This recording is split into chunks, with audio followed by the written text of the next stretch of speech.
Hello नमस्कार दोस्तों, कैसे हैं आप सभी और कैसी चल रही है आप लोगों की तैयारियां। तो राजस्थान पुलिस कांस्टेबल का एक और मॉडल पेपर करेंगे, मॉडल पेपर नंबर 28। पहले वाले नहीं देखें तो देख लीजिए।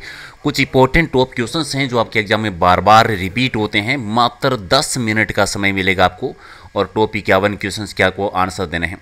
टारगेट रखते हैं कि कम से कम आज आपको 40 सही करने, और जो भी आपका स्कोर रहे कमेंट करके लास्ट में ज़रूर बता दीजिएगा। पीडीएफ अगर आप लेना चाहते हैं रिवीजन करने के लिए तो टेलीग्राम पर मिलेगी, जिसका लिंक है प्रहलाद सारन सर के नाम से। तो चलिए करते हैं शुरुआत और देखते हैं कि आज आपका स्कोर क्या रहता है और कितने क्वेश्चन है वो आप सही कर सकते हैं। पहला क्वेश्चन है कि निम्न में से राजस्थान चित्रकला शैली की विशेषता कौन सी नहीं है। पहली है कि यहाँ पर नारी सौंदर्य है, दरबारी जीवन का चित्रण है, बहुत ज़्यादा वाता, ये बात सही है। दूसरा है कि प्रकृति का सुरम्य और अलंकारिक चित्रण हुआ था, ये बात भी ठीक है। विषय वस्तु की विविधता रही थी, यानी बहुत सारे अलग अलग विषयों पर चित्रांकन हुआ था, ये बात भी ठीक है। चित्रों पर चित्रकार का नाम का अंकन बहुत ज़्यादा हुआ था, ये बात गलत है। यहाँ पर देखो थोड़ा सा आपको समझना पड़ेगा कि राजस्थान की चित्रशैलियों में चित्रकार अपना नाम और डेट नहीं लगाते थे, लेकिन दो चित्रशैली ऐसी थी। एक थी बीकानेर चित्रशैली और एक थी शेखावाटी चित्रशैली, जहाँ पर चित्रकार अपना नाम लिखते थे। ठीक है, वो याद रखेंगे। दूसरे की महाराणा प्रताप को किसने अपनी संपत्ति भेंट की थी, वो थी भामा सांझी ने की थी। आप बताएंगे कि भामा शाह की और महाराणा प्रताप की मुलाकात किस जगह पे हुई थी, कमेंट कर देना। तीसरा कि बिलों के गांव के मुखिया को क्या कहते हैं। देखो गांव का मुखिया होता है पटेल कहलाता है, और गांव के समूह का मुखिया जो होता है वो गमेती कहलाता है। डी आपका सही। अगला कि राजस्थान की पहली खनिज नीति की घोषणा कब हुई थी। पहली खनिज नीति की घोषणा हुई थी 1978 में, तो राइट आंसर आपका एक है। और किसने राज रुपये की भूमिका में डिंगल को राजस्थानी कहा था, तो ये कहा था पंडित रामकरण आसोपा जी ने। अच्छा, एक क्वेश्चन और आपको कमेंट करके बताना है कि राज रूप की रचना किसने की थी, कमेंट कर देना। अगले की बाघ परियोजना क्षेत्रों के अतिरिक्त राजस्थान का एकमात्र ऐसा अभियान जहां पर राष्ट्रीय पशु बाघ विचरण करता है। देखो ये क्वेश्चन थोड़ा सा भी चेंज हो गया है, क्योंकि वो भी अभी बाघ परियोजना के अंतर्गत शामिल हो गए हैं, और है रामगढ़ विस्तारी अभियान। बताना क्या आपको कि रामगढ़ विस्तारी अभियान राजस्थान के किस जिले में है, और ये राजस्थान की कौन सी बाघ परियोजना है, तीसरी है, चौथी है या पाँचवीं है। अगला कि यदि जल को 0 डिग्री सेल्सियस से 20 डिग्री सेल्सियस तक गर्म किया जाएगा तो आयतन में क्या बदलाव होगा। भी 0 डिग्री से लेकर 20 डिग्री तक रहे तो पहले तो आयतन घटेगा और उसके बाद में आयतन बढ़ेगा, तो डी हो जाएगा सही। अच्छा, ये कि समुद्र के जल में साधारणतः नमक प्राप्त किया जा सकता है, किस विधि के द्वारा करते हैं, तो वाष्पीकरण पद्धति से किया जाता है, सी आपका। और राजस्थान में नमक का सर्वाधिक उत्पादन जो होता है वो सांबर झील में होता है। केंद्रीय खाद्य प्रौद्योगिकी अनुसंधान संस्था कहाँ पे बनी हुई है, किस शहर में है, तो ये मैसूर में है, बी आपका सही। अगला कि इनमें से कौन सा जोड़ा सही नहीं है। ठीक है, कौन सा। इजराइल में मासूद, ठीक है, जापान में नाइचो, ईरान में सावाक, और यह सारे सही है, तो सारे सही है। ये राजस्थान पुलिस में आया हुआ क्वेश्चन है। अगला कि इंडियन वॉर ऑफ इंडिपेंडेंस के पुस्तक जो है उसके लेखक कौन है, ये वी.डी. सावरकर जी हैं, विनायक दामोदर सावरकर जी, जिन्होंने 1857 की क्रांति को पहला स्वतंत्रता संग्राम भी कहा था। अगला एक परमाणु बम का आविष्कार है वो किसके द्वारा किया गया था। परमाणु बम का आविष्कार किया था ओटो होन ने, यानी बी आपका सही। अच्छा, राजस्थान में लोएस्ट मिट्टी के जमाव कहाँ कहाँ पर है। लोएस्ट मिट्टी है, लाल मिट्टी का जमाव है। लोएस्ट मिट्टी का जो जमाव है राजस्थान में खासतौर से सवाई माधोपुर वाला एरिया झुंझुनू जिले में ज़्यादा है, तो एक आपका सही। और अगला कि वह इनमें से कौन सा संप्रदाय है जिसके अनुयायी है गोदड़ी से बने वस्त्र पहनते हैं। गोदड़ी से बने हुए वस्त्र पहनते हैं गुद्दड़ संप्रदाय के अनुयायी, यानी एक आपका सही। और वह वाद्य यंत्र कौन सा जिसकी आवाज़ बहुत ज़्यादा तेज़ होती है और प्राचीन समय में युद्ध के समय उसे बजाया जाता था, और इस वाद्य यंत्र का नाम होता है नौबत। ठीक है, नौबत वाद्य यंत्र जो युद्ध के समय बजाया जाता था, आवाज़ बहुत तेज होती थी। चलिए बसवा एक जगह का नाम है, बसवा को जहाँ पर महान सेनानायक राणा सांगा की मृत्यु स्थल का गौरव प्राप्त है, ये बसवा है कहाँ पर। बसवा जगह बनी हुई है दौसा में, यानी सी आपका सही है। अगला कि निम्न में से कौन सा एक तत्वाद्य नहीं है। रावण हत्था भी है, सारंगी भी है, जंत्र भी है, नौबत एक तत्वाद्य नहीं है, तो राइट आंसर का बी हो जाएगा। ये सुशीर वाद्य यंत्र है, यानी जिनमें फूंक या हवा से जिनमें स्वर की उत्पत्ति होती है। ठीक है, ओके, सॉरी, अवनत वाद्य यंत्र है। अगला है कि इंदिरा गांधी नहर परियोजना के पानी से किन स्थान पर विद्युत उत्पादन किया जा रहा है। ठीक है, तो इंदिरा गांधी नहर में पुगल भी, बरसलपुर भी, चरणवाला भी, ये अलग अलग स्थान से विद्युत उत्पादन होता है, तो डी यानी सभी जगह सही है।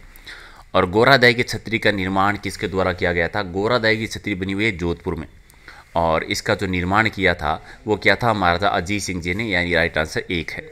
अगला कि प्रत्येक ALU एक समय में कितने बिट डाटा को डिकोड करता है? एक ALU एक समय में 32 बिट डाटा को डिकोड करता है, तो बी आपका सही।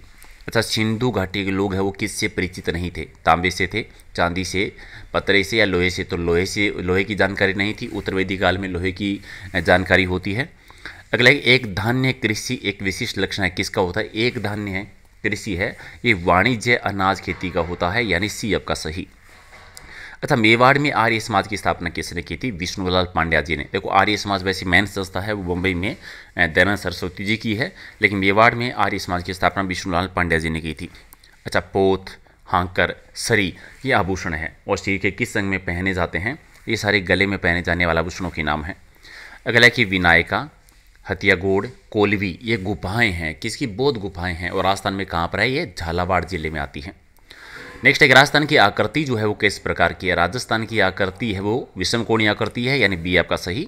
और सांभर झील में निम्नलिखित में से किस नदी के द्वारा प्रतिवर्ष सर्वाधिक लवण की मात्रा लाकर जमा की जाती है? सांभर झील जयपुर में खारे पानी की सबसे बड़ी झील।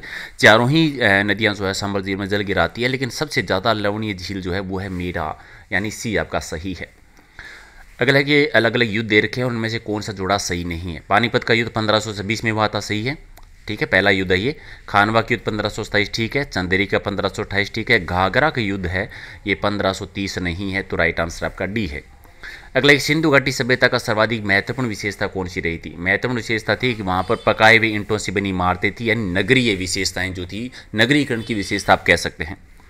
रावत भाटा परमाणु संयंत्र है वो किस राज्य में है? राजस्थान में है। राजस्थान में चमन नदी पे कहाँ पे बना हुआ है, कॉमेंट करके आप बता देना। चलिए, इनमें से कौन सा जोड़ा आपको सही नहीं लग रहा? पहला कि इंदिरा लिफ्ट परियोजना स्वयं माधोपुर में ठीक है। जाखम परियोजना प्रतापगढ़ ये भी ठीक है। भीम सागर परियोजना 12 में नहीं है, डी हो जाएगा गलत। सावन भादो कोटा में ये भी ठीक है। अगला है कि किस इतिहासकार ने चौहानों को ब्राह्मण वंश से उत्पन्न होना माना था? तो भंडारकर जी जो है इन्होंने माना था, बी आपका सही। और अगला है कि सिंधु घाटी सभ्यता का पतन नगर कौन सा था, यानी बंदरगाह कौन सा था? तो इनमें से लोथल बंदरगाह है, और लोथल है वो आता है गुजरात में। कोपेन ने राजस्थान की जलवायु का वर्गीकरण किस आधार पर किया था? कोपेन ने राजस्थान की जलवायु को 4 भागों में डिवाइड किया था, और उन्होंने वनस्पति के आधार पर किया था, यानी सी आपका सही। और वायुमंडल में दैनिक मौसम परिवर्तन निम्न में से किसके कारण होता है? दैनिक परिवर्तन जो होता है सौमंडल की वजह से, यानी एक हो जाएगा आपका सही आंसर। वर्षा बिंदु जो है गोलाकार होती है, वर्षा की बूंदें हैं गोलाकार होती है। क्यों होती है? गोलाकार होने का रीजन क्या होता है? पृष्ठ तनाव की वजह से। तो राइट आंसर क्या होगा? बी आपका सही। और अगला है कि विजयनगर साम्राज्य के अवशेष कहाँ से मिले थे? विजयनगर साम्राज्य दक्षिणी भारत में, और इसके अवशेष में मिलते हैं हम्पी से, ठीक है, हम्पी से मिलते हैं। तो राइट आंसर क्या हो जाएगा? सी इसका सही है। अगला है कि रामकृष्ण मठ के संस्थापक कौन है? रामकृष्ण परमहंस जी, जो कि स्वामी विवेकानंद जी के गुरु रहे थे, और स्वामी विवेकानंद जी ने ही जो है इसकी स्थापना की थी। आप बताएंगे राजस्थान के वो कौन से शासक थे जिन्होंने स्वामी विवेकानंद जी को ये नाम दिया था? क्योंकि इनका रियल नाम है नरेंद्र दत्त आता है, तो कमेंट कर देना। और समुद्र की गहराई अगर आपको नापनी हो तो आप किससे नापेंगे? फेरीमीटर से नापेंगे, तो राइट आंसर आपका बी है। अगला है कि निम्नलिखित में से कौन सा आभूषण कान पर पहना जाता है? कान में पहने जाने वाला आभूषण में से कौन सा आता है? टोंटी आभूषण आता है, यानी सी हो जाएगा आपका सही। और अगला है गिरियसन ने वागड़, वागड़ यानी डूंगरपुर बांसवाड़ा का जो एरिया है उसमें बोली जाने वाली बोली को क्या कहा था? देखो, वागड़ में वागड़ी बोली बोली जाती है, और वागड़ी बोली को कहा था भीली बोली। किसने कहा था ये जरूर याद रखना है, जॉन अब्राहम गिरियसन ने कहा था, तो डी आपका सही। अगला कि अरावली के निम्नलिखित शिखरों में से सबसे नीचा कौन सा है? इनमें से सबसे नीचा है वो आता है तारागढ़ वाला। तारागढ़ मध्य अरावली में आता है, ठीक है, तो राइट आंसर आपका सी है। आप बताओ इन 4 में से सबसे ऊंचा कौन सा है? कमेंट कर देना। अगला कि राजस्थान में कुक्कुट पालन प्रशिक्षण संस्थान जो है कहाँ पे बनी हुई है? और ये अजमेर में ज़्यादा है। कहाँ पर? अजमेर में, तो बी आपका सही। और अगला है कि निम्नलिखित शिखरों में से सबसे नीचा शिखर कौन सा? चलिए रिपीट हो गया है, तो तारागढ़ी है, सी आपका सही। और पृथ्वीराज चौहान तीर्थ के समकालीन चालुक्य शासक कौन थे? उसमें चालुक्य शासक थे भीमदेव सेकंड, ठीक है। जयचंद उन्हीं के समकालीन थे, लेकिन गढ़वाल शासक थे। परमार्दी देव भी उन्हीं के समकालीन थे, चंदेल शासक थे। और अगला कि वंश भास्कर की रचयिता कौन है? वंश भास्कर लिखा था सूर्यमल मिश्र जी ने, ठीक है। वंश भास्कर वीर सही, डी हो जाएगा राइट आंसर। अगला कि महर्षि दयानंद सरस्वती जी का निधन किस स्थान पर हुआ था? निधन हुआ था अजमेर में, और मेवाड़ में उन्होंने एक संस्था की स्थापना की थी परोपकारी संस्था के नाम से, तो वो भी याद रखिएगा।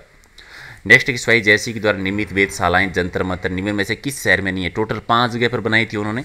सबसे प्राचीन दिल्ली में, और सबसे बड़ी थी वो थी जयपुर वाली। इसके अलावा मथुरा, उज्जैन, वाराणसी और भोपाल में नहीं थी, तो डी आपका सही। अगला है कि दक्षिणी राजस्थान की जनजातियों में बड़ालिया एक शब्द होता है, और बड़ालिया का मतलब क्या होता है? बड़ालिया का मतलब होता है बिचौलिया, यानी दो पक्षों के मध्य विवाह संबंध में मध्यस्थता करने वाला बिचौलिया जो होता है बड़ालिया कहलाता है। एक आपका सही। और अगला है कि इनमें से किस शास्त्रीय नृत्य की उत्पत्ति का संबंध राजस्थान से है? तो कथक जो है राजस्थान से माना जाता है, प्राचीन घराना जयपुर है।